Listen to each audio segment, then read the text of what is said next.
دوستو سورہ اخلاص میں فقط 4 آیات ہیں، لیکن ان کو پڑھنے کا ثواب قرآن کے 1/3 کے برابر ہے، یعنی تیسرے حصے کے برابر ہے۔ آخر اس کی کیا وجہ ہے؟ شاید اس میں اتنے خاص مضامین بیان کیے گئے ہیں جو قرآن کے تیسرے حصے میں بیان ہوئے ہیں۔ مختصر انداز میں اسے یہاں بیان کر دیا گیا ہے۔ اس ویڈیو میں آپ کو بتاتا ہوں کہ اللہ تعالیٰ ان 4 آیتوں سے ہمیں کیا کیا سمجھانا چاہ رہے ہیں۔ تو دیکھیں، بسم اللہ الرحمن الرحیم۔ سب سے پہلی آیت ہے قل هو اللہ احد۔ اس میں اللہ تعالیٰ ہمیں یہ بتا رہے ہیں کہ اللہ ایک ہے، وہ ذات کے اعتبار سے بھی یکتا ہے اور اپنی خاص صفات کے اعتبار سے بھی یکتا ہے، اور تم نے یہی عقیدہ رکھنا ہے کہ وہ ذاتی اعتبار سے بھی یکتا ہے اور کچھ خاص صفات ہیں جو اس کے ساتھ خاص ہیں، وہ ان میں بھی یکتا ہے۔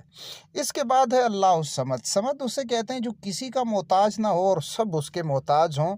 یعنی اس آیت سے اللہ تعالیٰ ہمیں یہ عقیدہ سکھا رہے ہیں کہ جیسے دنیا کے بادشاہوں کو لشکروں کی ضرورت ہوتی ہے اپنی سلطنت کو قائم رکھنے کے لیے، یا بہت سے معاہدے کرنے پڑتے ہیں، تو اللہ کو ایسا کچھ نہیں کرنا پڑتا۔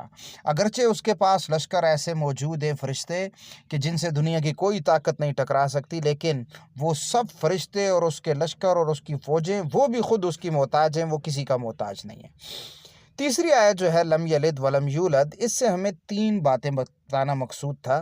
ایک تو یہ کہ اللہ کا کوئی بیٹا نہیں ہے۔ اگر کوئی کہے کہ حضرت عیسیٰ اللہ کے بیٹے ہیں تو غلط کہہ رہا ہے، کوئی کہے حضرت عزیر اللہ کے بیٹے ہیں تو وہ بھی غلط کہہ رہا ہے۔ اسی طریقے سے یہ بھی بتایا جا رہا ہے اس آیت سے کہ اللہ کا کوئی والد بھی نہیں ہے، یعنی کچھ ایسے نہیں کہہ سکتا کوئی کہ اللہ کو یہ بادشاہت فلاں بادشاہ سے ملی تھی جو ان کے والد تھے، تو یہ بھی بتایا گیا۔ اور تیسرا یہ بتایا گیا ہے کہ وہ پیدا نہیں ہوا، وہ شروع سے تھا اور ہمیشہ رہے گا، وہ پیدا نہیں ہوا۔ چوتھی آیت ہے وَلَمْ يَكُنْ لَهُ كُفُوًا أَحَدٌ۔ اس سے یہ بتانا مقصود تھا کہ اس کی برابری کا ہے ہی کوئی نہیں، اس کی کیسے مثال دی جائے کہ یہ دیکھو جیسے یہ ہے ویسا وہ ہے، اس کے کف کا، اس کی برابری کا کوئی نہیں ہے۔ اور ساتھ اس میں یہ بھی اشارہ ہے کہ کیونکہ اس کی برابری کا کوئی نہیں، تو اس وجہ سے اس کی مملکت میں کوئی اس کا شریک بھی نہیں ہے، تم اسے یکتا اور تنہا سمجھنا۔ کسی بھی آیت کی یا کسی بھی قرآنی صورت کی آپ تفسیر سمجھنا چاہتے ہیں تو آپ مجھے کمنٹ کریں، انشاءاللہ میں اس پر ویڈیو بنانے کی کوشش کروں گا، اور کوئی بھی اسلامی سوال ہو تو آپ کمنٹ کر سکتے ہیں۔